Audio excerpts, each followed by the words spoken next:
পাপিষ্ঠ ব্যক্তি যখন মারা যায় তার জন্য আসমানও কান্না করে না, জমিনও কান্না করে না। আল্লাহ বলেন ফামা বাকাত আলাইহিমুস সামাউ ওয়াল আরদ। এই আয়াতের তাফসীরে হযরত আনাস রাদিয়াল্লাহু তাআলা আনহু হতে বর্ণিত, নবী আমার বলেন মুমিন বান্দার জন্য আসমানও কান্না করে, জমিনও কান্না করে। এই মুমিন বান্দার জন্য যেই দুইটা দরজা, এই দুইটা দরজাও মুমিনের মৃত্যুতে কান্না করে। এই দরজাগুলো আফসোস করে, আহারে আজকে থেকে করো নেক আমল, আমি দরজার মধ্যে দিয়ে আসবে না। রিজিকের দরজা কান্না করে, আর আমি দরজার মধ্যে দিয়া ওই নেককার বান্দার জন্য কোনো রিজিক যাবে না। শুধু তাই নয়, জমিন কান্না করে, যেই জায়গা দিয়া মুমিন চলতো হাঁটতো ওই জমিন আল্লাহর কাছে কান্না করে আর বলে আহারে আজকে থেকে ওই মুমিন আর আমি জমিনের উপর দিয়ে চলবে না। আসমানের ফেরেশতারা জিজ্ঞাসা করে কার রূহ? বলে অমুকের ছিল। অমুক বলে হ্যাঁ দুনিয়ায় ভালো ছিল। আল্লাহর কাছে নিয়ে যাওয়া হয়, আল্লাহ বলে যাও আমার এই বান্দার রূহকে জান্নাতীদের তালিকায় অন্তর্ভুক্ত করে দাও। সুবহানাল্লাহ। এবার ওই মুমিন বান্দাকে আমরা সুন্দর মতো গোসল করায়া, কাফন পরায়া, জানাজা পড়ায়া মসজিদ কবরের মধ্যে রাখি। কবরের মধ্যে রাখার পর দাফন কাফন কমপ্লিট, অল্প সময়ের মধ্যে চলে আসে মুনকার নাকির। প্রশ্ন করে মার রাব্বুক ওয়া মান দীনুক। আল্লাহর নবীকে দেখায় বলে মা হাযার রাজুলুল্লাযী বুইসা ফীকুম। আর এক বর্ণনায় আসছে জিজ্ঞাসা করা হয় ওমান নবিয়্যুক, তোমার নবীকে। মুমিন বান্দা সারা জীবন গোলামি করেছে কার? আওয়াজ দিয়া কর। সারা জীবন গোলামি করেছে আল্লাহর। তার রব ছিল আল্লাহ, আল্লাহর সব বিধিবিধান মেনে চলেছে, তার জন্য তো উত্তর দেওয়া কঠিন নয়। বলে আমার রব আল্লাহ। বলে তোমার দিন কি? তুমি কোন পদ্ধতিতে তোমার জীবন যাপন পরিচালিত করেছো? পরিবারকে কোন পদ্ধতিতে চালায়েছো? ইসলামের উপরে জীবন চালিয়েছে, হারাম হালাল বেঁচে চলেছে, হালাল খেয়েছে, কাউকে কষ্ট দেয় নাই, সুদ খায় নাই, ঘুষ খায় নাই, নিজে পর্দায় চলেছে, পরিবারকে পর্দায় রেখেছে, শরীয়তের উপরে জীবন যাপন করেছে, ইসলামের আদেশ নিষেধ মেনে চলেছে। লোকটার জন্য জবাব দেওয়া কঠিন হবে না, বলবে আমার দ্বীন হলো ইসলাম। আল্লাহর নবীকে দেখায় বলা হবে, অথবা নবীর ব্যাপারে বলা হবে তোমার নবীকে। লোকটা সারা জীবন তো সুন্নাত ওয়ালা ছিল, সুন্নাত ওয়ালাদের সাথে সম্পর্ক ছিল, বলতে কষ্ট হবে না যে হাদা নবিয়ুনা মুহাম্মাদুর রাসূলুল্লাহ, অথবা বলবে আমার নবী হলো মুহাম্মাদুর রাসূলুল্লাহ সাল্লাল্লাহু আলাইহি ওয়াসাল্লাম। তিনটা প্রশ্নের সঠিক জবাব আল্লাহ তাআলার পক্ষ থেকে ঘোষণা আসবে, সাদাকা আবদি, সাদাকা আবদি, ফাফরিশু মিনাল জান্নাহ ওয়ালবিসু মিনাল জান্নাহ ওয়াফতাহু লাহু বাবান ইলাল জান্নাহ।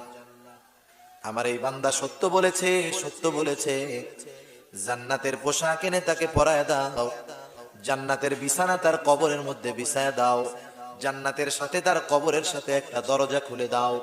আর হাদিসের মধ্যে নবী আমার বলেন তার দৃষ্টি সীমা যত দূর যায় তার কবরটাকে আল্লাহ তত দূর পর্যন্ত বিস্তৃত করে দিবে।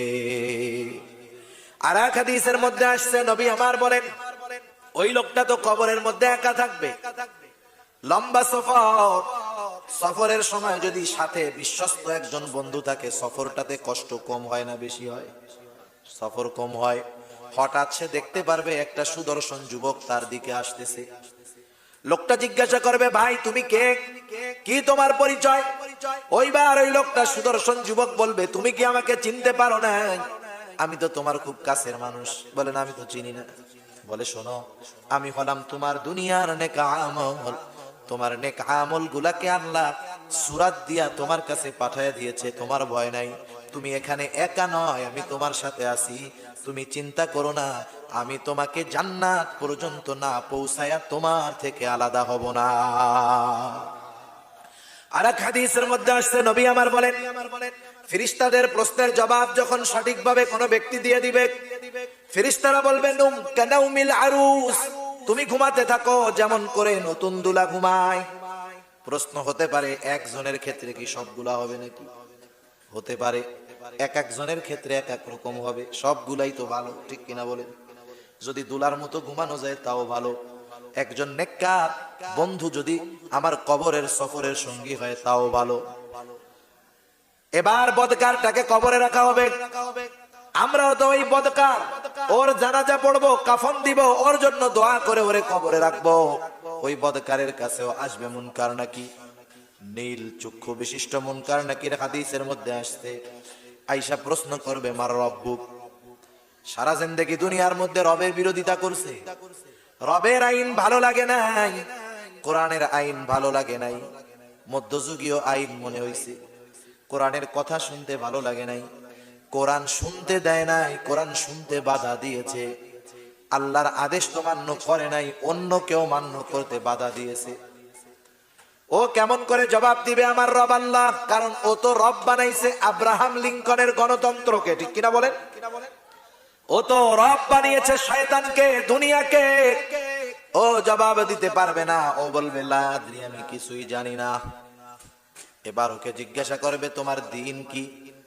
সারা জীবন তো করেছে ইসলামের বিরোধিতা, কেমন করে বলবে আমার দিন ইসলাম? ও বলবে লা আদরি, আমি জানি না।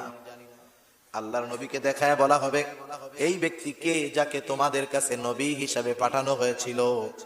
অথবা জিজ্ঞাসা করবে, তোমার নবীকে, নবীর গন্ধ ওর কাছে পাওয়া যায় নাই, নবীর আদর্শ ওর কাছে নাই, নবীর মোহাব্বত ওর কাছে নাই। সারা জীবন সুন্নাতের বিরোধিতা করছে, সুন্নাত ওয়ালাদেরকে তিরস্কার করেছে, দাড়ি টুপি পাঞ্জাবি দেখলে মেজাজটা গরম হয়ে গেছে। কেমন করে জবাব দিবে? ও বলবে লা আদরি, আমি কিছুই জানি না। আল্লাহর পক্ষ থেকে ঘোষণা আসবে, কাদাবা আবদি, কাদাবা আবদি, ফাফরিশু মিনান নার ওয়ালবিসু মিনান নার ওয়াফতাহু লাহু বাবান ইলান নার। আল্লাহর পক্ষ থেকে